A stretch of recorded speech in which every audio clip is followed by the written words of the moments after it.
celebration, I might have a toast with you. I'm feeling good, I'm feeling great, I'm terrific. We ain't taking no losses, we winning. Undefeated, check the percentage.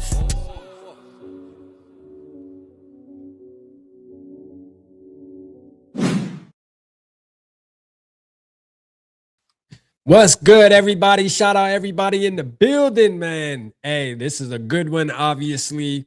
You see who's here with me. I got my guy, man, Dave from Minnesota Sports Talk.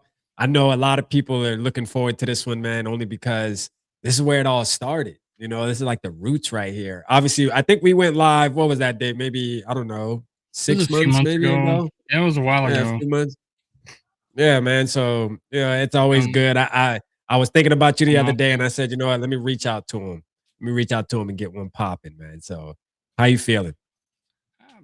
Doing okay. Just got off a cruise ship to 38 degrees in Florida. That was kind of a throwback. Bunch of dead iguanas on the ground and shit. I know, man. They were talking about that, man. All the lizards, man. The iguanas can't handle it. They like, what the hell is going on? They become comatose and fall out of trees and shit. Yeah, that's hilarious, man. I was actually on we were on a show Really Flawed, who is another content creator that, you know, I have a connection with, and she was doing her 100th live last night, so I tapped into it just to show her some love and stuff, and she had multiple people tap in and show her love. And we get on there, and that's what we're like 30 minutes of talking about iguanas falling out of trees and weather and stuff. And nothing was about football, but it still was a great time. Shout out to her, man. Congratulations to her. But yeah, they're not used to that cold weather, man. Iguanas suck, man. They're like invasive. They're invasive species. too. Yeah, they're invasive. They're everywhere. Hmm. Don't you got some people down there that eat them? Now, I don't want to turn this into a you know, National Geographics. You know what I mean? Yeah, That's not why we're here tonight, iguanas. ladies and gentlemen. That is not why we're here tonight. This ain't gonna turn into Nat G. I'm telling I you. know they eat them. I know they eat them in Central America. My wife tells me about it. Oh, okay. Yeah. All right. All right. Well, you know. Latin delicacy. Yeah. Well, we got a lot of things falling up out our tree too over here in Minnesota Vikings land. You know what I mean? There's a lot of shit dropping from the tree, man. You got a little bit of this, a little bit of that, man. There's a lot going on. I know you were on the cruise, Dave, so you missed a lot of the Crazy coach gets hires. fired. Crazy gets fired, and my cruise ship leaves an hour later, and I have no internet. I'm like, God, and the Twins president of operations gets fired too, same day. I'm like, oh my God, and I'm leaving on a cruise for 4 days. Yeah, it was a lot happening that day in Minnesota sports for sure. There was a lot going on, man. A lot of changes, you know. But I'm curious to know if you feel like changes were made for the better. You know, I've obviously been expressive about it the past week or so since it's happened. I've been on multiple shows and talked about it. So, but I know people obviously tap into you too. But like, how do you feel about it? Do you feel like it was the right thing to do? I mean, do you think it was warranted or what? So I thought it was his make or break year. I'd only do one show a week now. I again, I've told you offline, but I've gone through an illness for the past year. I need to stay kind of stress free. Believe it or not, talking about the Vikings can be stressful. I'm sure some of you guys can realize that. So I just do one show a week. But when I do talk about Kwesi, and we had talked about it on our show, is that he was in the hot seat this year. We didn't really think O'Connell was, but and I'm gonna say something I've been saying for a while now to my co-host and gives me shit about it. Kwesi, you would see videos after the draft, and a guy would come into his office as he just got drafted, and he would say, "Remember that song that I asked you what your favorite song was, and you said this," and the player just kind of looking at him like, "I don't remember that." And I always felt like Kwesi drafted people that he made connections with, Yeah. and through music or something. Like he was like trying to be the, make a connection with them through music or something. And I was like, I hope to God he doesn't draft this way. And he honestly wasn't drafting very well. He made some really good choices recently, but one of which gets in legal trouble, and one of which quarterback had an off year and a slow developing Dallas Turner, but I'm really high on him. So, and then, Donovan was good. I think he's going to be a big contributor in the future. But we got 3 or 4 starters out of his 4 drafts, and that is not good. Although we'll give him credit for drafting probably the best kicker in Vikings history. Yeah. Give him that. Gotta give him that, which may be the hardest task of them all. You know what I'm saying? Like low key. I think we're not giving him enough credit for that, to be honest with you. Like he's got two of 11 drafted players from his first rookie in class, which happened to be my 2. I said 2 best value picks in the draft are still on the team from his first year. Yeah. But are still just 4th receiver and third, damn near 4th practice running back. squad, damn near practice squad running back. Yeah, damn near practice squad running back. But I mean, honestly, Jalen Naylor was my number 1 value pick of that year. I thought he could have been a low 2nd or 3rd rounder if he didn't get hurt in college. His last year, he was on track for 1,000 yards. But I still love him, and I keep him on this team. I think he makes big plays for us. Yeah, no, absolutely. If he can afford him. For sure. Shout out SKOL Mafia, the SKOL Bro. Shout out Mr. I Want to Mock. He said, can we talk about Kirk's cap hit for a few hours? Probably not. You can talk about D-tackle cap hits. Shout out to again, another reason I wasn't too thrilled with Kwesi this past year. Yeah, no, for sure. We're going to get into all that. Shout out Trey. Shout out Cringe, my guy, man. Look, I look forward to Fridays live. Shout out my boy Cringe, man. He's been putting in a ton of work on the spreadsheet. For the ones who remember last year, Cringe updating the spreadsheet, making sure we know the players, where they at, rankings, information about them as we do our mock. So shout out to my boy Cringe, man, for sure. Can't wait till we pop out on Friday and show that off. We got Eric from New Mexico, Florinda, and Raquel. Shout out to you, Two-Tone. What's good? Shout out Raymond, Angelo. I see you in the building. Shout out to you. Appreciate y'all tapping in, man. Show Dave some love. Let's go, man. We got the guy in the building, man. I'm excited, man. Jade, what's good, Jade?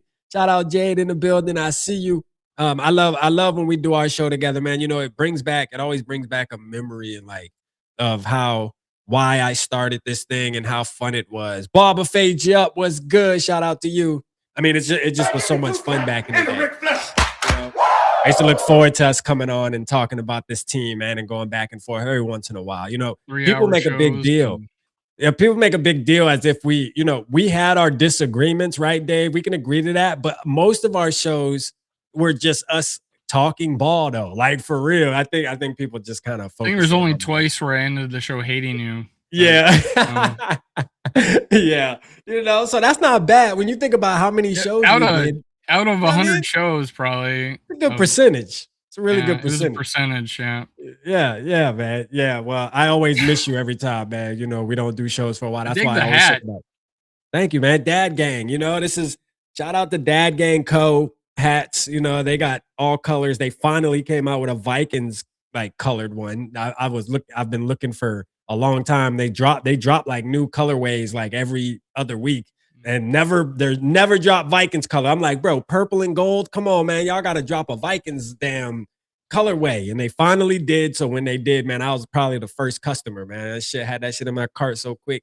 So shout out to them, man. Yeah, thank you. I appreciate it. Man, let's get to let's get to the whole, let's get back into the Kwesi thing, right? And because this is such the hot topic right now, and it's probably going to be all the way up until the season starts, to be real, just because there's going to be, obviously, I said this in a video earlier that I just did a quick video before our live show because there are obviously Joe Burrow trade talk speculations from Alec Lewis pop back up. So I was like, let me just touch on it real quick. Although I don't buy into it, I can see where he's coming from. Now, here's the thing. I feel like we're under a whole new identity. I said this in the video, and that's the truth. We don't have, Kwesi's not the GM anymore. Kevin O'Connell is pretty much the GM. I know they say Rob, but in my opinion, I feel like Kevin O'Connell is about to call shots. Maybe even B-Flow too. Maybe those two are just together and saying, hey, you focus on the defense. I'm going to focus on the offense. Let's go ahead and build this team out this offseason. Because they are two head coaches. They're going to collaborate? Right? They gonna collaborate. They gonna collaborate. You know what it is. You know they gonna collaborate. That was the key word the Collaboration. last 4 years. Collaboration. Collaboration. You know what I'm saying? So you know that's coming. But do you feel like that's the way the Vikings should go, or do you feel like we should hurry up and try to hire like a real GM? Shout out Norse in the building too, man. I don't want to forget about you, Norse. Appreciate you, Norse. Give me 2 caps and a Ric Flair. Well, the draft comes up pretty quick. And you're putting all those player evaluations together. It was a little weird timing that he was down in Mobile and they fire him. You know, it's like it's kind of weird. I thought he had another year before they'd fire him. I thought they were giving him another chance, kind of thing. See how his quarterback turns out. I guess maybe Sam Darnold making the Super Bowl might like ruffled a feather or two. Yeah, it's kind of crazy. Just not good timing for not a good thing for Kwesi's talent evaluation. But yeah, man. Yeah, it really looks like it's O'Connell's going to be the player evaluator, the last word in the I was about to say I was going to say the last line of defense, but yeah. And Rob Brzezinski is the day-to-day operations guy. Yeah. Which can work, honestly. I feel like O'Connell is a good player evaluator. I think this whole thing about, I never believed, and we had these conversations where I said, coaches in the NFL and players in the NFL don't really want fresh new blood at quarterback that's never played before. Yeah. And I believe the more the story when I hear it as O'Connell probably didn't think McCarthy was ready and probably wanted to keep Sam Darnold. Yeah. But it's ultimately Kwesi's decision. Yeah. And he had that, and he believed in, rookie quarterback contracts built around him. My complaint in his philosophy is that he overspent on mediocre players, like specifically the 2 D tackles that he, threw money at. Their contracts are albatrosses right now. But yeah, I just think he's the ultimate line of, the final cog in the wheel of deciding on who we're going to take. And I think honestly, I think he's a good player evaluator personally. Yeah. Yeah, I'm with it too, man. Shout out One Bar and Lup in the building. I see you, man. Appreciate you, One Bar Lup. Let's go, man. My guys over there. Let's go. But you got to get you one, Dave. Now that I think about it, like, what are you waiting for? I need to send you the link. Sure. I need to send you the link, brother. They're only $30. I mean, in today's world, $30. That's pretty much what you're gonna pay for a cap. I remember you used to be able to get these shits for like $15, but it's really good quality for the $30, though, I will say. Yeah, so so here's my thing. I don't really know if Kevin O'Connell is a good player evaluator. I don't know if I'm confident to say that. I mean, I hear you say that he probably is, but like I need a little bit of evidence. I don't know. You know what I mean? Because as far as I'm concerned, his hands was in the pot for all of these players that Kwesi drafted that didn't turn out good, as far as I'm concerned. Now I don't know. We could be wrong on that. I think there's not enough information, honestly. I don't think the first year he was. You think the first year was all Kwesi? I think I saw more of his reactions to the last draft. Okay. I think he was pretty happy. You saw the video where after they drafted McCarthy, he got all excited about them getting up and getting, Dallas Turner. Yep, Dallas Turner. So I think that is that the famous video where his face is like that weird? The okay. meme, yeah. Okay, yeah. That's the one, yeah. Okay. So, it doesn't seem, honestly, it still seems like he left them to decide who he was going to get. I think he had a lot of say in who the quarterback was. but he was. So I want to talk about that too, Dave. Go ahead. I mean, he really wanted Drake May, right? Mm-hmm.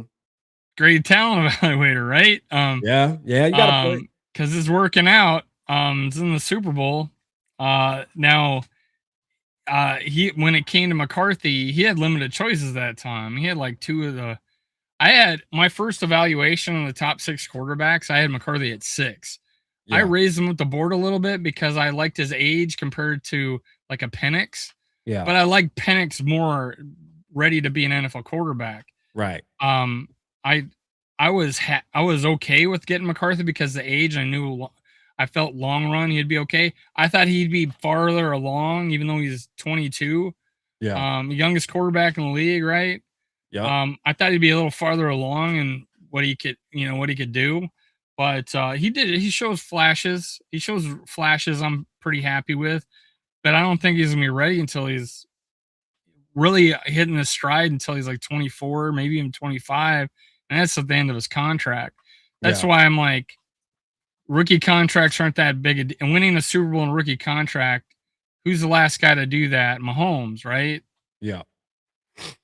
And we got May has made it, and so did. Are you taking are you taking a victory lap right now for all the shit that the chat used to give you when we would have conversations about the quarterback position, and it was, all you mother effers want a young quarterback in the rookie contract, but it's not as big of a deal as y'all making it. All right, it doesn't happen often. Are you doing that right now, Dave? Are you taking a victory lap? I think the quarterback position is that important that, and I would always tell you and Justin that what are we gonna get? A nice guard, or we save the money and get a nice little guard. Yeah. In this case, is we got 2 average tackles. Yeah. By saving the money. We could outbid Seattle. We had all the money in the world. We could outbid Seattle. No, absolutely. But no, we saved some money and got 2 guys that underperformed. And we're 3 if you count the center. And I mean, Fries, he was my number 1 go get in the offseason. He was okay. He was definitely average though. Yeah. He wasn't okay. Could he be better? Yeah. Again, the offensive line, we had apparently a terrible offensive line coach. He's gone. Yeah. So maybe things will change. I don't know much about the new guy we got. Again, I was out of commission for 4 days since we hired him. So I don't even know the name of the guy. I just saw one post and I'm like, okay, I'll look at it later. Yeah. But I put a great deal on coaching, and I think the quarterback position is definitely the number 1 thing. You put him on the thumbnail. So do I think Cousins could have did better this year than JJ McCarthy? Probably. I think he won 3. He won 3 of the last 4 games of the season after he got his job back because of the injury. Now he's a free agent out there. Yeah. If you're a Raider, I don't. Yeah, because they're scheduled. They're predicted to release Kirk Cousins. I think they already did.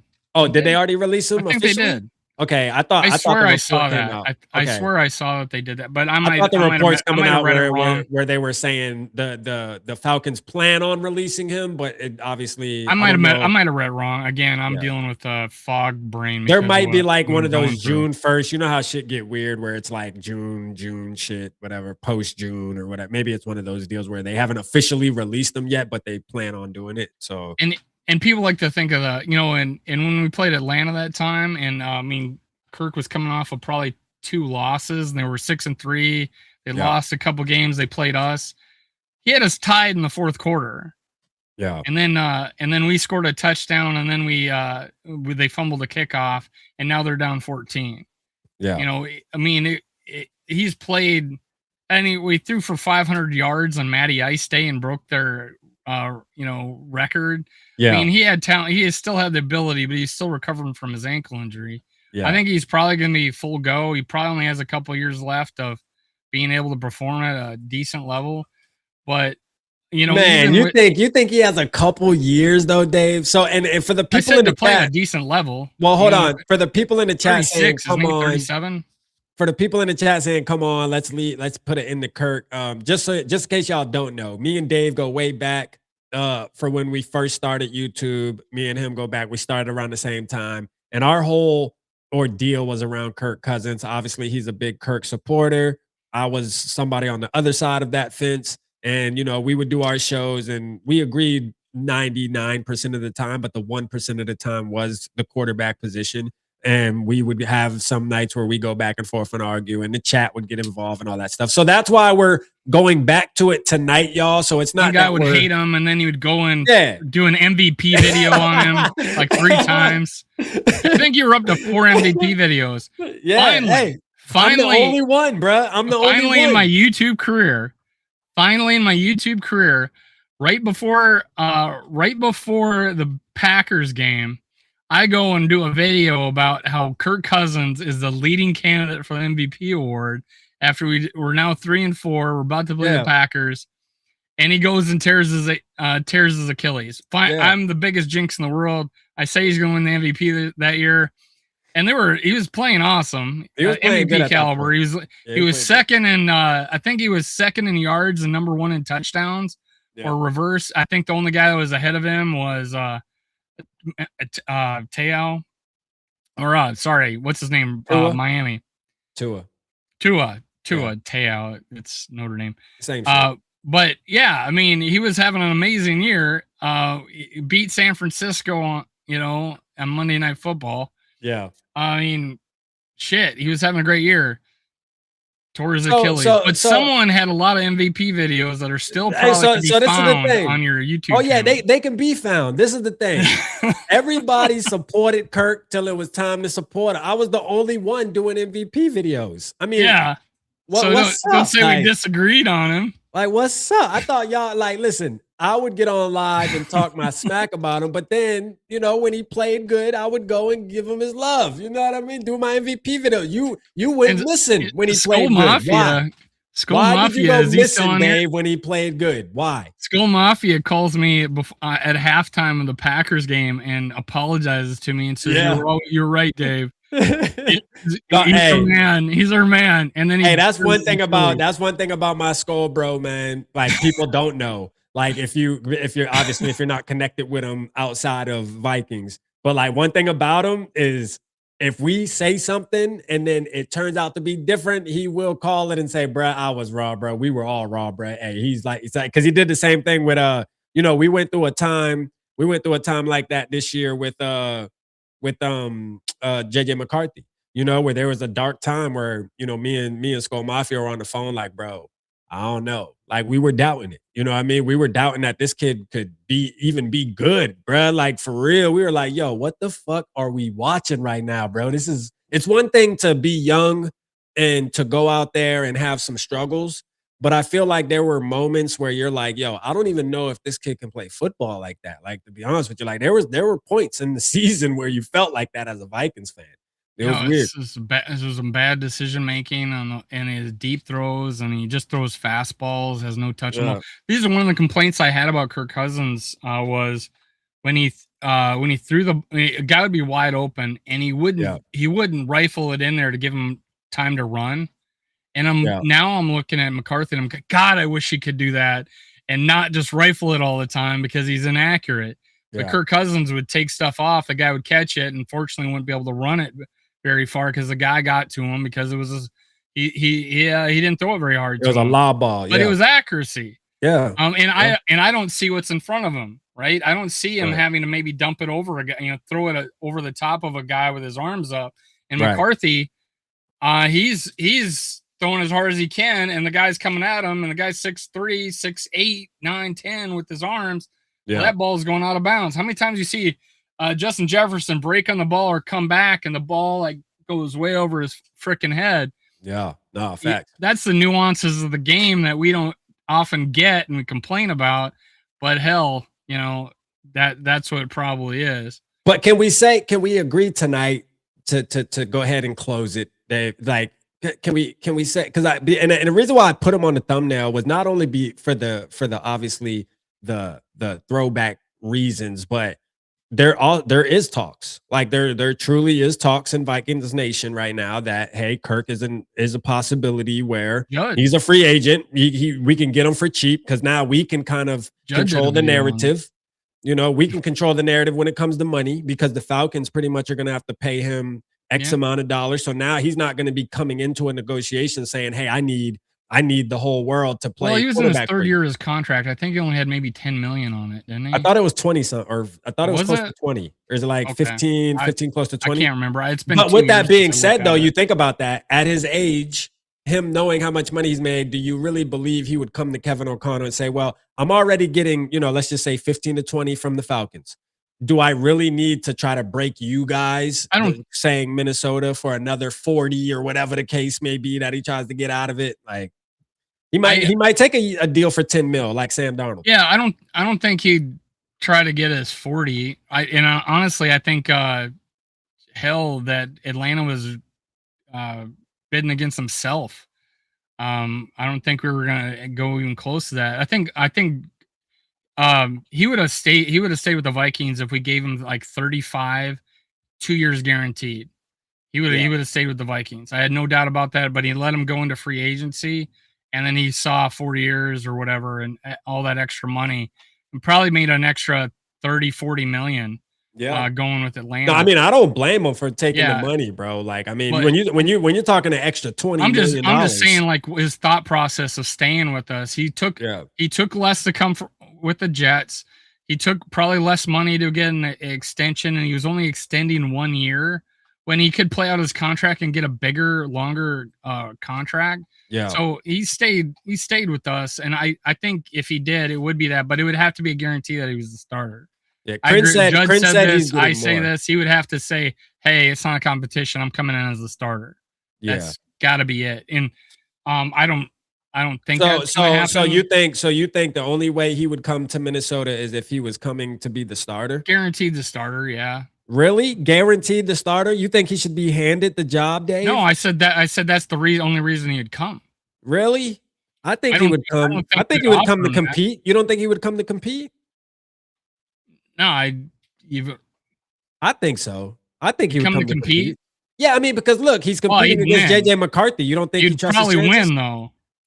You can feel like that. That's what I'm saying. Like, I'm not gonna argue with you on that. What I'm saying though is if Kevin O'Connor said, "Hey, look, we have a young quarterback here that we're obviously invested in some capacity, but you know the offense, my verbiage. We have a connection. I got your jersey hanging up in my damn office.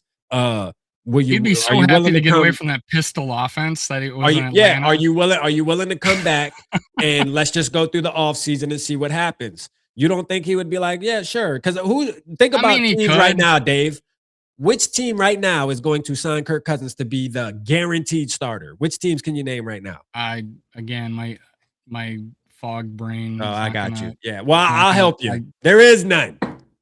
Yeah, I'm saying what's the situation? And I told my buddy who is a Raider fan, just get a competent quarterback. Go get Cousins. The Raiders are going to get they're going to get Cousins' son, Mendoza. They get Mendoza. Oh yeah, they're going to get Mendoza, which he looks like Kirk Cousins in his helmet. I swear to God. So they're going to go get him. Yeah. So and I like the kid. Yeah, I like Mendoza. I think Mendoza's all right. That run in the championship. All right. I like his attitude, man. I like his attitude. He reminds me of Kirk Cousins. I mean, he's just a good kid. Like, I'm a football. I don't want a girlfriend right now. Yeah, he follows the rule. He's gonna be he's a company man. He's gonna get into the organization, follow the rules. It's just what he is. Mom, is in got ALS or whatever. Or no, I forget what it is. I forget what. No. Not ALS. She has something else, but I was about to say, damn, that's a pretty. We're talking about the quarterback for Indiana, right? Yeah. His mom has a multiple sclerosis. Oh, okay. Yeah. MS. Yeah, MS right there. Raymond said MS. Yeah. Shout out Andre in the building. I know when Arch comes out. Yeah, Arch is coming out in probably next year. He started playing better. He started out pretty slow this last year, but By that time, JJ McCarthy gonna be the best quarterback in the NFL, so it ain't gonna matter. So, you know what I'm saying? Let's go, man. So speaking Just of like that, a Pastronaut was going to take us to the Super Bowl. oh fuck that! Now, Dave, I wasn't on the Pastronaut train. I know you mean you were I was like, throwing bro, cold water on it. We were throwing cold water on it. There were so many holes in this game. I'm that like, Josh easily going to figure it Dobbs. out. But that's the thing with that goes back to our community in general. When you're talking about the Vikings, our expectations for quarterback are so low to the point where we will hype up a Josh Dobbs and think that he is the savior of this franchise. Now, I will say this as a nation, and I take full responsibility too.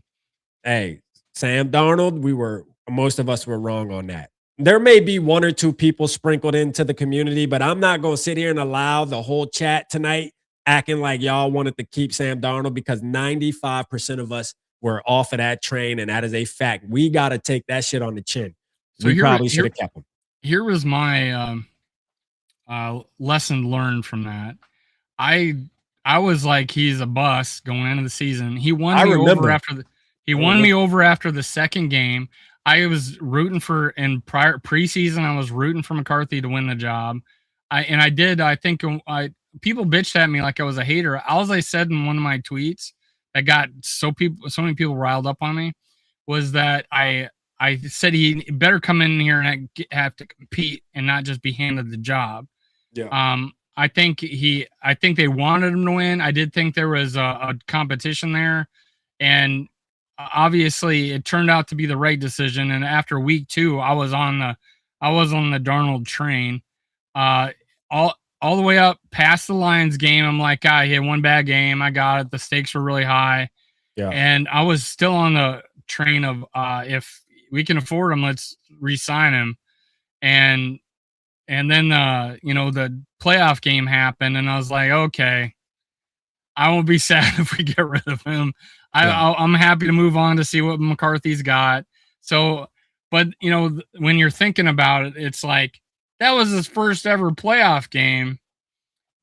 He's going to learn from that. It's going to be experience. He might win, and he's only he's 27 this year. He's gonna be able to build off from this. Yeah, we could have been the ones seeing that build up, Yeah. and we gave up on him. And now look at it. Think about this, Dave. You know what? The most shocking statistic, or it's not even a statistic, but just kind of perspective that the NFL put it when they released one of those graphics. They always get you where they release the graphic. Hey, he's the only quarterback this or this, that, and the third. And when they put the quarterbacks that he was drafted with, you're talking about Josh Allen, you're talking about Lamar Jackson, and there was a couple other. Was Deshaun Watson in that draft too? I think there was a couple, but I know it's Josh Allen. Funny video about that. Yeah, I know it's Josh Allen and Lamar Jackson though, and all that. And you look at it and you're like, damn. Like, out of all of those quarterbacks that we hype up on every year, and we talk about Mahomes this, or not Mahomes. We talk about Josh Allen this. We talk Lamar that. We would love to have these guys, and Sam Darnold is the first one out of this kind of great QB class to make it to the Super. Baker, that's who it was. Baker Mayfield. Yeah, Baker Mayfield. Shout out my SKOL bro. There we go. Sam Darnold's the first one. There was a guy that did a funny video, and he was like, "Oh," and they were like reading the player's future as they got drafted. Oh, I'm gonna probably win a couple Super Bowls. Nope. And then the guy, I'm gonna at least win 3, right? Nope. Yeah. Sam Darnold, I got drafted by the Jets. Oh God, I'm gonna be fucking terrible. Nope, you're in the Super Bowl, and you're gonna win the Super Bowl. So let me ask you this: if Sam Darnold wins the Super Bowl this year, this in a couple of days, will it be safe to say that he's an elite quarterback at that point? Would it be safe to say? I mean, because we call Josh Allen elite, we call Lamar Jackson elite. Some people call Baker Mayfield elite. Would it be safe to say if Sam Darnold wins a Super Bowl on Sunday, is he the best quarterback in that class? As far as that's the standard, right? Because I know people that say individually Josh Allen, Lamar Jackson, but the truth is Sam Darnold played for us, won 14 games, went to another team, won 14 games again. You know what I'm saying? And then went to the Super Bowl. Hey, bro, there got to be something said there. He's a damn quarterback. So Real. I thought He's a he quarterback. played pretty average for a stretch in this season. He didn't have a great season, too. I'm glad you stated that because he didn't have a great season. He had some freaking high points, but I think the defense really carried them. But in this last game, they didn't. But I think both teams that are in the Super Bowl should have lost both those games. One because Bo Nix, you can fucking apologize to me about Bo Nix. I ranked him third in that draft class. And I'm gonna tell you, Bo Nix did something the other day that made me even more of a fan of Bo Nix. I'm gonna keep it real, and I'm gonna take that one on the chin too. Bo Nix, fucking Peyton. What's the coach, man? Sean Payton called him. Tried to everybody in Vikings Nation hates him. Tried to throw him under the bus, bruh, about injuries after that loss. You know, tried to use him as a scapegoat. Man, Bo Nix got on national television on one of those interviews and said, man, I don't like how he did that. I don't think that was right. Called his head coach out, straight called him out like, bro, quit playing with me, boy. Don't use me as no A. Shout out to Bo Nix, man. That made me have a lot more respect for him. I like how he stood on business with that. He said, man, that's none of his business. Like talking about his head coach. I'm like, let's go, Bo. Some of the stupidest things I heard in that draft and the commentary about Bo Nix going into the draft. Down. What? He's a check down guy, but he is. Well, check down, but when you take all the throws behind the line of scrimmage away, he was still like a 2,800 yard guy with so many touchdowns. Yeah. So there's that. But then some guy was really stupid and said he was a pocket quarterback. I'm like, no, the guy's an athlete. No, he's an athlete. And three, he didn't have an NFL arm. I'm like, he threw like 1 mile less. Like he threw 59 miles an hour when McCarthy threw 61. It's like, he's fucking fine, and size wise and physically, much more physical looking a specimen than McCarthy was. Yeah. But I was really high on him coming out of that draft. And just the production alone for 3 years, straight years of just really great production. But I'll say this too, Dave. But I'll say this too, Dave. When we changed the topic, I forgot what we were. I know we're just going down the quarterback road, man. This goes back. Oh yeah. So like where Sam Darnold was drafted. I mean, is he an elite quarterback? I've said this before. You don't have to be an elite quarterback to play great. And that's what I would say about Cousins to you. Because he's an elite quarterback. Oh, my gosh. But you don't have to be an elite quarterback to play great. Obviously, there was games hold on. And there's games that Sam Darnold played that he played great. Do you think Cousins is better than Sam Darnold? Right. Not I listed Sam Darnold to have the second best year of any Viking quarterback ever, or maybe third, and Cousins would be behind it. Because to me, I'll say all around, I say Sam Darnold is better than Kirk Cousins in all aspects of the game. I'm talking about even. I wouldn't say all aspects of the game, because like my problem with Sam Darnold last year is that especially in that last playoff game, I would see so many dump down passes that he wouldn't take and that he wouldn't throw to. They were open, and then he would just take the sack. And then he set a fucking NFL record for sacks. Yeah. And my problem with him was that being able to, check it down if it wasn't there and not take the sack. Yeah. That was my only issue with him. But great, best deep ball, better than Cousins. Best deep ball I've seen as a Viking quarterback, probably. Wow, that's a bold statement. Better than Randall Cunningham. Yeah, you think or Warren Moon? Well, I can't remember as much about Warren Moon. I think he was had a rifle arm. I don't know about with Randall, it was throw it up there and let Randy Moss get it. Was more Randall, Randall Cunningham. But as far as I think that was a superpower, that and that seam route. where he would throw it to the he would turn his receiver around even to throw it to the opposite shoulder because that's where the safety was. There were so many times he made such great throws like that. You do not see that right now with JJ McCarthy. That deep ball and the seam route, throwing guys open. He's just don't see it as much. Yeah, you don't. Has he thrown guys open a little bit? Yeah. Not many though, but I think Darnold or Cousins can throw guys open. Not many. But like when it comes to JJ McCarthy, we also have to realize that this was his first year playing. I think a lot of what we saw with him when it comes to, if you're going to talk about JJ McCarthy's struggles, a lot of what we saw was just timing, just like the game, the speed of the game. Like that's what it more looked like.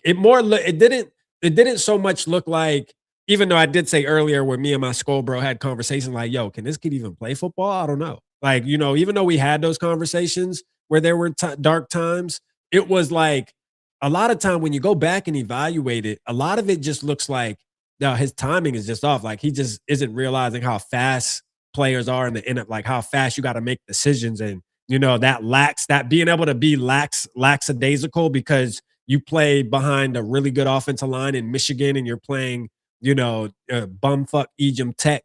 Like it's not the same. You got to have a little bit of sense of urgency there, almost in every play. But you got to be able to make these decisions, and they need to be sharp. And towards the end of the season, I feel like we saw that. Like we were starting to see that every time he touched the ball, it was like, okay, he looks like he knows where he's going. He's letting it go. It's accurate. Everything is looking like it's coming together.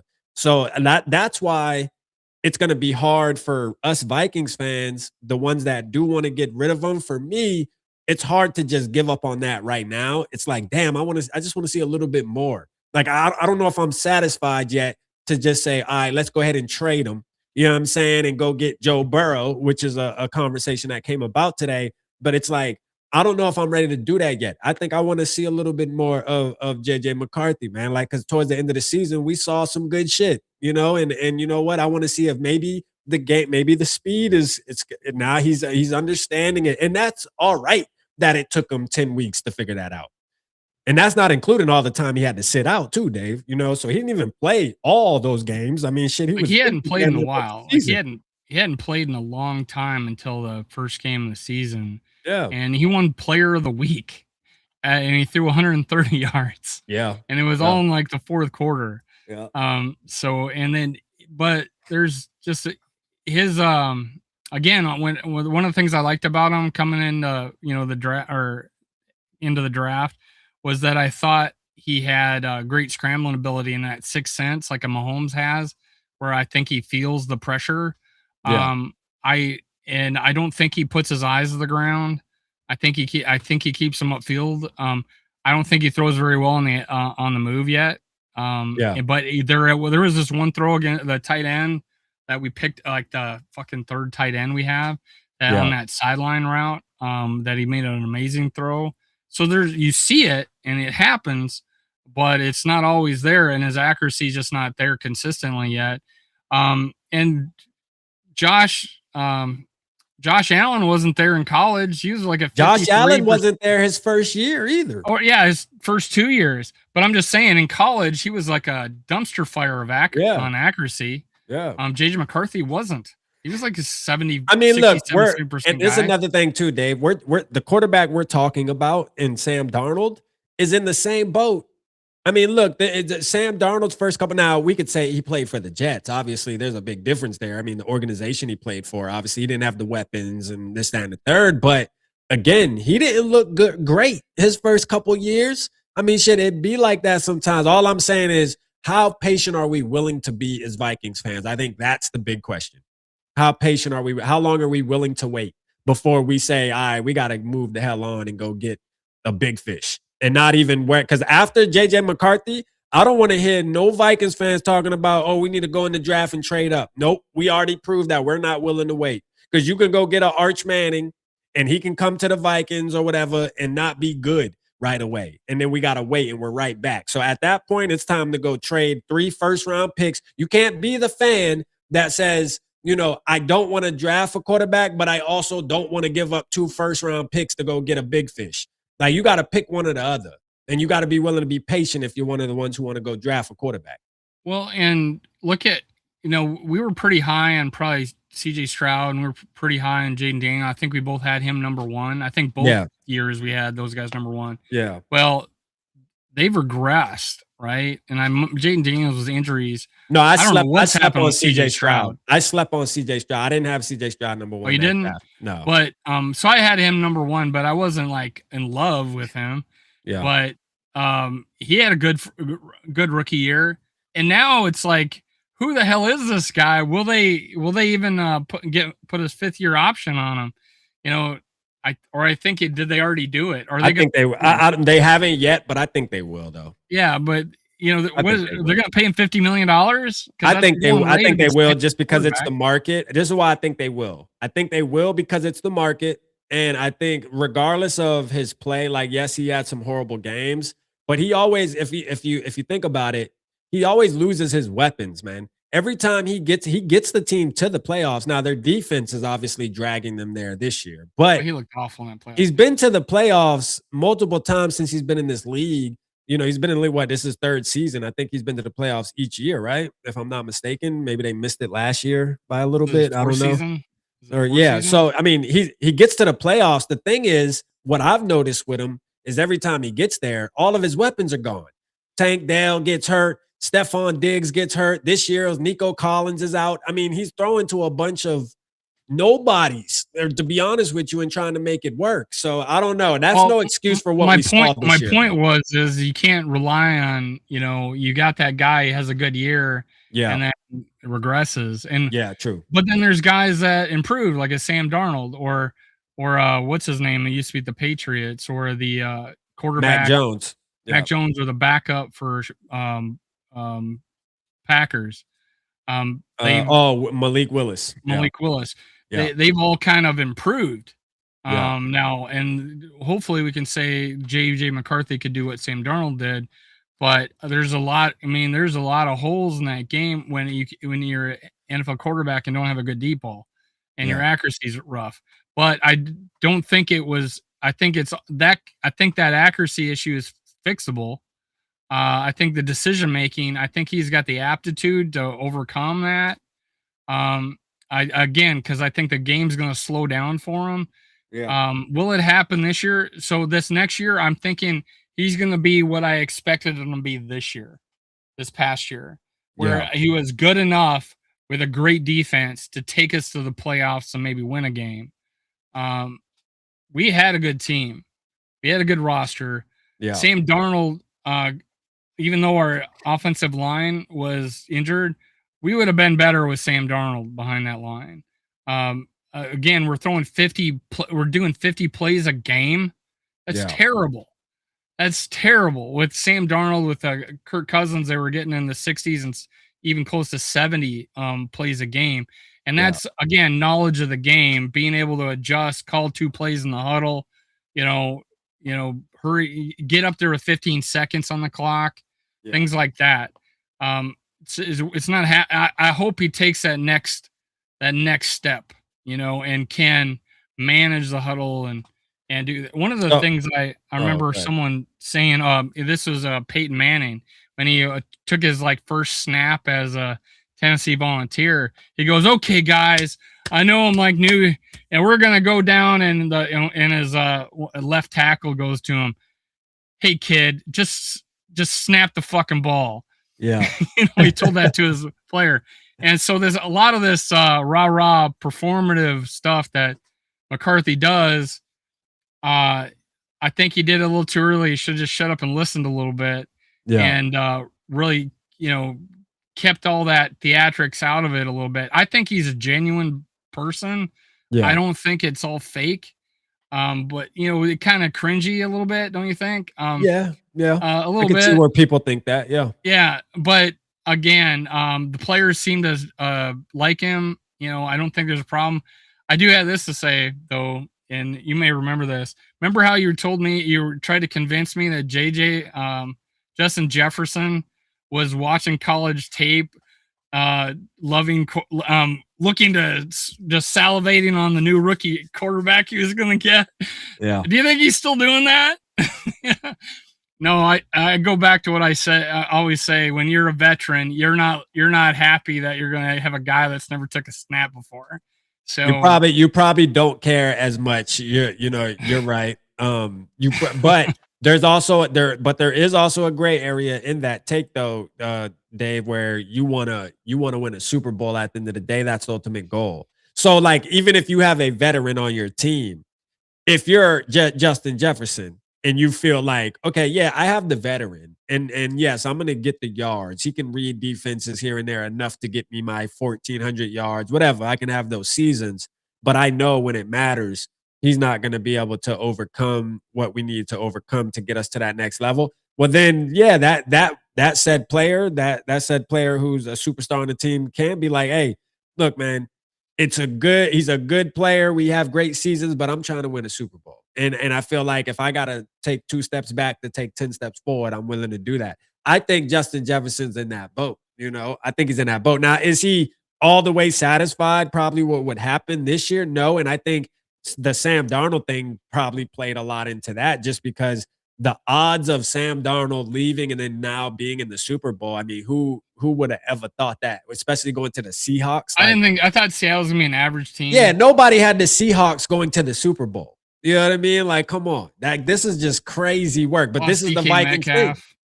This is the Vikings thing, though. This would happen to the Minnesota Vikings. This would. I didn't know that Jigbo was going to be such a. I mean, I thought he was going to be okay or good.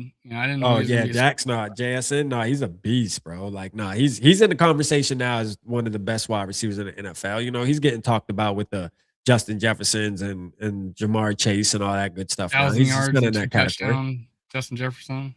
Yeah, but again, I mean, let's talk. Let me ask you this: Do you think there's a chance that JJ McCarthy isn't a Minnesota Viking? I mean, only if we traded him to Chargers and got Herbert. You don't think there's another team and 3 first rounders? You don't think there's another team that would take JJ McCarthy and we get their quarterback? Let's talk about let's leave Joe Burrow out of it. Let's say the Arizona the Kyler Murrays of the world. God, do you want Kyler Murray? I don't want Kyler Murray. I know you're a fan of him. I like Kyler Murray, but I don't want him anymore. That was a couple years ago. That was 3 years ago, 4 years ago. I mean, he was exciting in some games, but God, once Call of Duty came out, the 2026 rap is not the 2022 rap. You know what I mean? I don't know. I didn't think you were still on him, but. And look, when we had Kirk Cousins, man, a lot of names sound good. You know what I'm saying? Like when we had Kirk Cousins, you throw a name out there, I was like, shit, that might not be so bad after all. You know what I'm saying? Yeah, those 4,000 yards and 30 touchdowns, and single-digit interceptions, that really sucked those years. A lot of names sounded good when we had Kirk on the team. Shit, I ain't gonna lie. But now it's like, okay, now I'm a little more like, all right, let me think about this really quick. Do I want Kyler Murray? Absolutely not. You know what I'm saying? But I will say he's probably going to be in the conversation, whether we like it or not, as Vikings fans. Well, for me, I feel great the fact that we got B-Flow back. I thought he was gone. I thought this year was the last year with B-Flow, and we needed to do something this year to win a Super Bowl, and otherwise it was going to be harder than next year. Yeah, or because God knows what our defense would look like, obviously the last 2 years of Zimmer and the first year of O'Connell, they were awful defenses. So those 3 years of just watching a shit show on defense. So I don't hate to go back to that, especially with the young quarterback that's still getting his feet wet. And he's going to be young for a while. He is. He's only going to be 20. He's going to be what, 23, I guess, next season? Yeah, I think he's. Yeah. Or isn't his birthday? No, his birthday's in January, right? Okay, he's 20. He's about to turn 20. Well, he's 23 years season. Yeah, he's 23 right now. Yeah, so he'll be 23 as this season starts. I think the only quarterback younger than him is Jackson Dart by 6 months. I thought I thought Dart was older, but I guess I'm wrong. I thought it meant you might. I thought Jackson Dart. I think Jackson Dart is Oh, either like way, 6 they're months both younger than him. pretty young. I mean, Yeah. I like Dart, and he played like shit against us, but I don't No, I think it like was Dart too. necessarily his fault. I think it had a lot to do with the whole coach and staff. But I think he's got a good Yeah, no, future. He's I like Dart. exciting. Yeah, I like Dart. I like Dart Would you too. take Dart right now, or would you take JJ McCarthy? That's a good question. I mean, I like Both JJ, got man. moxie, right? And Yeah, they're both, to me, I think they're about the same player, honestly. Like yeah, I they're think pretty Dart, close. I think Dart and JJ are the same type of quarterback, to be honest with you. So The thing I like about both of them, and I said McCarthy was a special player for it because he forgets about the last play. And I yeah, think Dart forgets about the last play, and that's a quality you don't see in a lot of quarterbacks. That they let Cousins, he would fucking stew on the sidelines. yeah. Other guys would you The see teeth grit. you would see I mean you would see quarterbacks having absolute fits on the sideline, even as like a Lamar Jackson would. Yeah, But yeah. there's got and a fucking talk about stewing on the sidelines. Since he's quarterback. Joe Burrow. Joe Yeah. Burrow, that fucker is bitching about his defense the whole fucking time on the sidelines. He's not exactly like rah guys, let's go. Do you think the bitching like a Vikings are? motherfucker. Do you think the Vikings are gonna pursue Joe Burrow this offseason? You think? Like, let me say this: knowing Kevin O'Connell, right? And he's a former quarterback. You know all this. You know all about him. Do you believe that if Joe Burrow was available, if Cincinnati called the Vikings and said, "Hey, he's available. What you got?" Do you Oh, think? yeah. Do you believe he would try to pursue him? He'd look into seeing what it is. Now, does he have the connections? Like I felt like Kwesi had decent connections around the league. Really? You think he had better connections than Kevin? I think Kevin get more respect than Kwesi. Well, with GMs though, we're not talking about coaches and players, right? We're talking about GMs, and he had that network that he had kind of built with like GMs and stuff because of his position on other teams, and you saw the way he would move in the draft and even doing preseason and pre-draft trade. Is O'Connell gonna call a GM and be, hey, it's a separation like Kwesi has it's a numbers game to him. O'Connell's like, I got a nice cool player I don't want to get rid of. I like him. I like these draft picks I got. I could get this guy, I could get that guy. Is he willing to go, hey, have all this future? I'm gonna take Joe Burrow. I think Joe Burrow, yes, but can he make a deal happen? Yeah. Of course, I have no idea if he can because he's never done it before. Right. And does Brzezinski have connections other than him being a Viking for so many years? Maybe from Vikings management leaving to other teams. Yeah. It's so in the dark that I couldn't even imagine. But would he entertain the idea? Yeah, I think he would see what he would cost. Yeah, I think from the outside. I don't think since he's doing it though. I don't think they're even thinking about trading him. I don't know. I don't think it's up to them. I think it's up to him. Because the truth is people are saying, hey, I want to leave. Yeah, because people will say, well, he's under contract. It doesn't matter. If a player wants out, bro, the organization usually, because why would they want that? Like, why would you want somebody in your house that don't want to be there? You know what I mean? Like, come on. It just the players ultimately can make a decision like that, even if they're under contract. So that we see it all the time. It happens all the time. How does he feel about, he's a Ohio guy, right?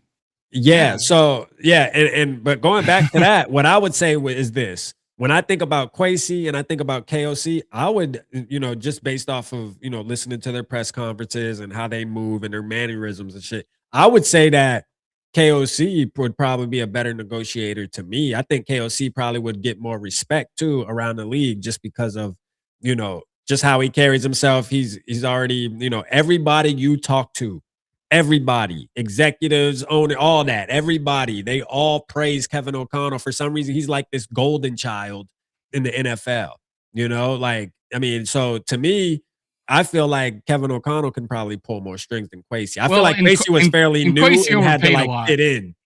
Kwesi overpaid a lot. Overpaid for free agents. Even like with Justin Jefferson, we're like, oh, he's loyalty to the Vikings. No, he had to pay him the most money a non-quarterback has ever been paid before. Yeah. Is it worth it? I thought it was, because I said this: if we drafted a quarterback, we would have Justin Jefferson to be able to trade to try to rebuild. Yeah. So I want that to happen? No, but I Yeah. was like, yeah, I'm cool with whatever we pay him because he's that much of a So commodity. here's another thing that points to that too, though, that makes a ton of sense, and this isn't a coincidence. The moment that Kwesi Adolfo-Mensah got pushed out the door, we made 4 new hires within 24 hours. One problem I had, this goes back to one issue I had with Kwesi, and I felt like this from the very beginning, but just never expressed it yet. But I was feeling it. Maybe I've expressed it once or twice throughout the years, but my problem is, why are you sitting on your hands? I feel like Kwesi's an overthinker. He thinks more than he does, and it bites him in the ass every single time. You know, thinking more than you're actually making shit happen. Kevin O'Connell, now it could backfire. It could come back and say, well, damn, KOC rushed into this. We got 4 new motherfuckers that quick. Like, when you just go pick some random dudes, like, what's going on here? We got to wait and see. I guess the jury's still out. But what I do like is the action of not sitting around while every other team is out here making moves and getting their staff together, because this is an important moment going into the draft. You want to make sure you got your ducks in a row. And, you know, Kwesi's sitting here, nothing. You know what I mean? Nothing. We're just sitting here with no offensive line coach. We're sitting here with, I mean, it's just doing nothing, man. You know what I mean? So, like, one thing I will respect about Kevin O'Connell thus far as the quote unquote GM / head coach is, he's making moves right away. He didn't wait. You know, he didn't wait. He pulling the trigger on shit. So, well, I always thought, good or bad, that O'Connell was the guy that made the decision on coaching hires. yeah. And I blame him for. So, what was Kwesi here for? I blame him on Ed Donna's show. So, what do you think Kwesi did when he was here? Then, what is he? Like, what I mean, like, because you're not the only person who has said that before. So I would ask, like, is he just the Wes Phillips of the front office? Like, I mean, what does Kwesi? Because people will say, well, Kwesi ain't make the picks. He let the coaches make the picks. Or Kwesi ain't signed this player. He let so and so go get this player. So what the hell did he do then? You know what I mean? Like, what was he here for in the first place? I don't know. Yeah. It was. I mean, he's not a player personnel guy. I mean, he's an accountant. Yeah, he's an accountant. Exactly, he's an accountant. Maybe they should have just gave him Rob's job and let Rob be the GM. You know what I mean? Maybe let him try it out. I worry about having another accountant as our GM though. You know, I want to get a guy that knows football and not numbers. There's a difference. All right. There's one thing to look at a stat sheet and say, oh, well, this number and this percentage of catches and this, that, and that's all fun and dandy. Okay, good. It's cute. This shit don't work when it comes to football in 2026. It don't. We need somebody who can actually scout talent, who actually knows when to pull the trigger on a good player, not because, you know, the motherfucker's in the 10th percentile back in 2023 and he did. No, I'm not trying to hear none of that bull crap this year, man. Like, I don't think he was great with the eye test. I think you and me could have did a better job drafting with the eye test. Thank you. Let's go. And there's just after the draft and I looked at a player, I kind of liked him. You know, like I like Jalen Naylor. I thought. I saw the eye test after he drafted him. I don't spend every day, all day as my job looking at players. Yeah. You could see hundreds of players a day if you're a GM and don't have a, regular job. Yeah. So, I mean, but I feel like it wasn't there, he wasn't a football guy. And we have a GM that wasn't a football guy. He was a football. Shout out my boy Bobby. He was a football guy. He played basketball, but for whatever, what was it? Not Yale, but I forget whatever college he played. He was a bench player on a college team. Yeah, he probably was. I forget what it was, but he was an Ivy League school. But yeah, he was a stock market guy. I mean, numbers, whatever. I thought he'd there was all this talk and complaints about him using, what's it called? Analytics. Yeah, well, not PFF. analytics. PFF grades. I seen that. He used PFF to pick players. Come on, man. It could have been, it could have been true. I don't know, but they, we don't get the same PFF as the NFL teams get PFF. I'm sure it's a lot more in depth or whatever. And I do find value in it, but I'm looking more about how does this guy play. I want to go look at how that guy plays against the top competition. Like when I went and looked at JJ McCarthy, before the draft, I on Twitter asked, "Hey, can someone point to me a game where they were like, oh my God, JJ McCarthy played outstanding in this game?"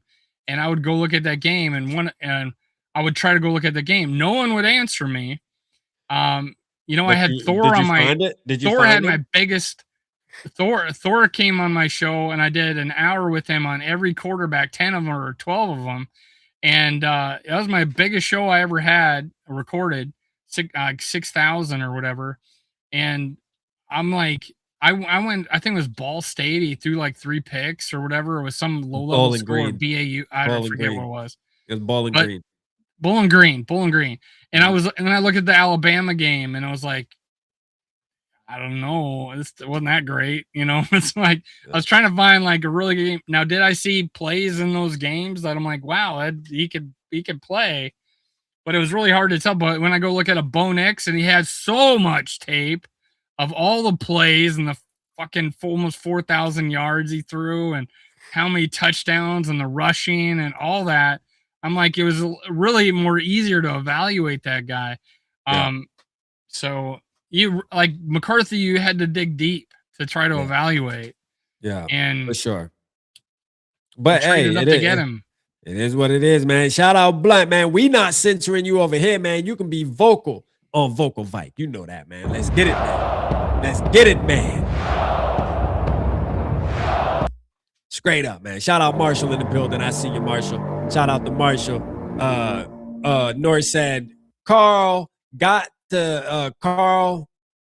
be able to draft better than Kwesi. Yeah, no, Carl definitely can draft better than Kwesi, man. You know what I'm saying? We got to get Carl back on here soon. I ain't gonna lie, man. We calling Carl Friday. Don't worry. I'm gonna hit Carl up Friday. We gonna see how his week was. Because I know he don't even know Kwesi got fired, Marshall, appreciate you tapping in. Appreciate you tapping in as well. Dave, when's your next show? What time does it start? It's tonight at 9:50 Eastern time. Oh, okay. All right. So you got like 10 more minutes? Yeah. All right. We got like 10 more minutes and we're going to get Dave out of here. But y'all make sure y'all tap in with Dave later. Dave has another show with SKOL that they do weekly on Tuesdays. And y'all make sure y'all go tap in over there, man. Great episode. Minnesota Sports Talk, man. Y'all make sure y'all go tap in. It's in the title. Go over there, subscribe to Dave. Let's get him back popping, man. He's always been popping, but let's continue to get him popping. You know what I'm saying? Go over there, subscribe to him. Any newcomers that don't know who this fella is on the screen with me, we go way back, man. You go back into the Vocal Vike archives, you're going to see a lot of this gentleman right here on the screen with me going back and forth talking Vikings football, man. Great times.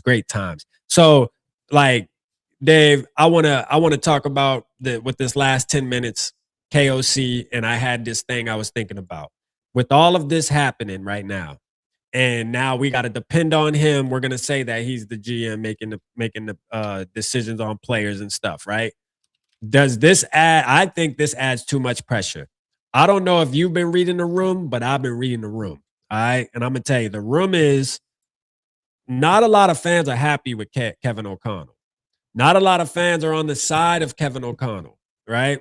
So I think what this now does is, add so much pressure that if he does one slip up, you know what I'm saying? One, I think it's going to get nasty for him. We already have a ton of Minnesota Vikings fans that are off the train already anyways, before this. Now that this is, you use Kwesi as a scapegoat, because to me, I'm gonna tell you right now, I feel like Kevin O'Connell complained to the Wilfs about Kwesi. I'm just calling it for what it is. I feel like Kevin O'Connell went to the Wilfs and ate some cheese, bro. I'm just being real. That's how I feel. Now I could be wrong about that, But hey, be careful what you wish for. All right, cool. You want him out the building? Here's the keys. Go ahead, handle your business. Hey, the pressure's on him, man. You think you're gonna be able to handle it? I don't think I don't think O'Connell went to the Wills to tell him to. You don't think fire him. so? No. I thought Man, they had he a seemed great like a cheese eater, man.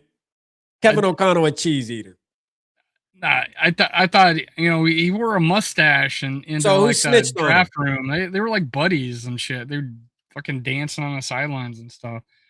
I do think if like the Wilfs asked him about like, hey, if they're doing their evaluations and then they took a few weeks and he went off to Mobile and they called him up and said, hey, what was your viewpoint on Sam Darnold when we didn't sign him? Like, well, I fought for him and I really wanted him to stay, and we'll see. Like, he's in the fucking Super Bowl now. It's like, okay, He snitched on him. Should have kept it solid, KO. Should have kept it solid. You should have had Kwesi's back. You should have said, "Hey, me and Kwesi both agreed to let him walk." Yeah, I'm So saying. I'm looking at a coach in his first year. He won Coach of the Year last year. He's the only coach that still has his job that won Coach of the Year since 2018. Dayball and Harbaugh both got fired. There were the other last two. Maybe they're out of Cleveland, who won it twice. So Stefanski. So all of them have been fired except for him. So one Coach of the Year last year. He won 13 games. He's won 14 games. He probably would have won 11 or 12 in 23 if we didn't lose Cousins to the Achilles, because we had a fucking easy schedule after he got hurt, and we won 2 games with a shitty quarterback. Yeah. Yeah. Who you think snitched, Dave? Who you think snitched? I think it was an informed. Because here's the thing, Dave. The parents. When I say the parents, I'm talking about the Wilfs. They came on and made it as if they went around and talked to everybody. Well, Ziggy's in the Epstein files, so I don't know. Exactly, bruh. Exactly. You know what I'm saying? So here's the thing. The parents came on and as if they went around the building and spoke to everybody and kind of got a feel of things, what's going on. But the truth is somebody went to their damn office, which I'm sure they don't have an office, but somebody went to the Wills and started talking shit about Kwesi, and somebody felt mad about him taking paternity leave in 2023. I know people, listen, that is, and this is the thing, that's not the reason he got fired, but the truth is, somebody feels some type of way because if they didn't, we wouldn't even be having to talk about this. And this has been a whole big scandal the past 48 hours of he took paternity leave. What are we talking about here? Now, I'm on the side of, hey, 2 weeks is a little crazy. I'm a father of 3. It usually takes about, 48 to 72 hours at tops that you got to be at the hospital at tops. 72 is because your baby came out and may have a little something where they just want to monitor for a couple more hours. But other than that, after that, you should have been right back to the office, Kwesi, in my opinion. 2 weeks, that's a little wild, brother. But still yet, somebody went up and I don't like how he took paternity leave and shit, man. We got some complainer, man. We got some rats in the building, Dave. That's all I'm saying. There's a rat in the building, brother. Well, there was this talk about how he spent too much time maybe in his office doing analytics rather than going out and to meet with all the people that he was in charge of. Yeah. I'm going to talk about the paternity thing. Personally, when my kid was born, he was born at like 11 o'clock at night on Valentine's Day. My wife spent the whole day in labor. The next day, I was out working, but let's took in the NFL standards. He was in preseason training camp, right? Mm-hmm. Anybody else have a kid? Any NFL player get 2 weeks off? Any NFL player, any of the staff at all? Just name a staff member that had the equal amount of time off after they had their kid. A player, maybe the day he was born, you could take the day off, or you could, even if it was game. Some players were like, "Oh, it's game day." Yeah, they'll come to the game. Brett Favre played on the day his dad died. Yeah, and killed it. I think like 4 fucking touchdowns. He played amazing, but 2 weeks though. I'm not, and I'm great for paternity leave. Even for dads, whatever. In most industries, I would think it would be cool. But if you're the guy that should be you're the one evaluating talent, and you have 90 guys, and you're trying to whittle it down to 53. Yeah. And you're not meeting with those players. You're not sitting on the sidelines. You're not talking to coaches. You're on your computer, I guess. He's doing it remotely. Yeah. I mean, is it the reason why he was fired? No, he would have been fired, Yeah, he would have got fired that year. Just like Delt said, that shit happened years ago, which I get. But the problem is it happened years ago and it's being brought up in 2026. Well, again, I think the Vikings are a tight ship. I never knew it. Let me ask you this, Dave. Did you even know about that? No, because the Vikings are a tight ship and they don't leak anything. I didn't even know about it. Yeah, they don't leak a thing. Yeah, I would have thought he was there the whole time. I didn't even know he had a baby. I didn't even know he had a baby, Dave. The only reason we know Kirk took Tuesdays off is because he said it on the fucking show. Oh, so we gonna get to let's talk about that, Dave. Nobody got a problem with your Kirk boy taking every Tuesday off. Are you kidding me? Family. Nobody had a problem with Kirk taking every Tuesday off. Nobody snitched on him. Nobody snitched on him. No, dude. Plenty of people had a fucking problem with that. But everybody had Tuesdays off. It's just it was just thought to be unacceptable that the quarterback would take Tuesdays off. I think it's unacceptable for any player to take every Tuesday off because you want to be with your family. But every player does take Tuesday off. You have 5-6 months to be with your family.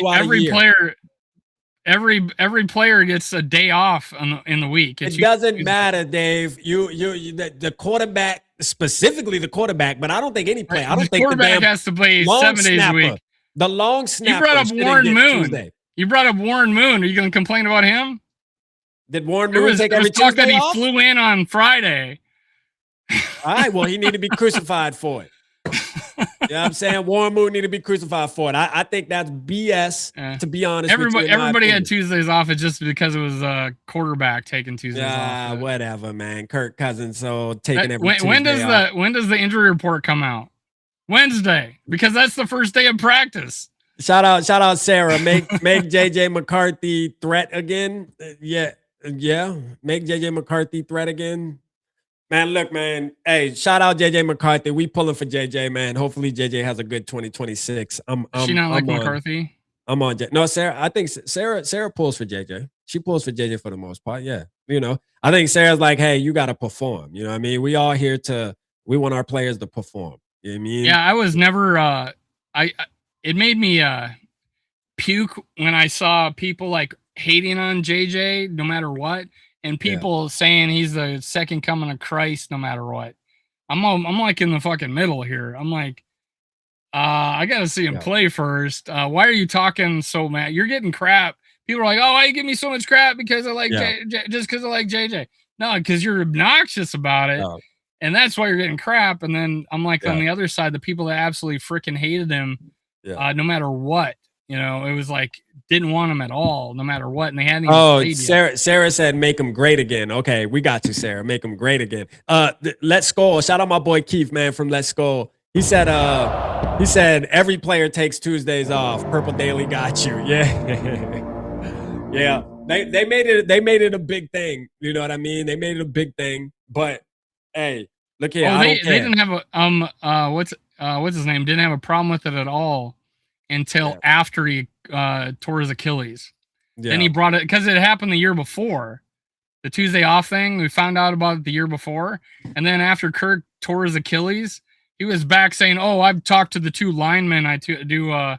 But my question would be, so what, because didn't Kirk come out and actually say something about the Tuesdays and saying, I just feel like it's important. So if every player does it, then why did Kirk specifically come out individually and talk about? Well, I think he said that he didn't want to even have anything like Tuesdays and not even that's my day off. Don't bother calling me, kind of thing. Like, I'm not I'm not going to touch football. I'm not going to look at anything on Tuesdays. That son of a bitch. He's the reason. I'm telling you.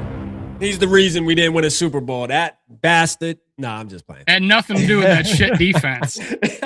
Nothing to do with that shit defense.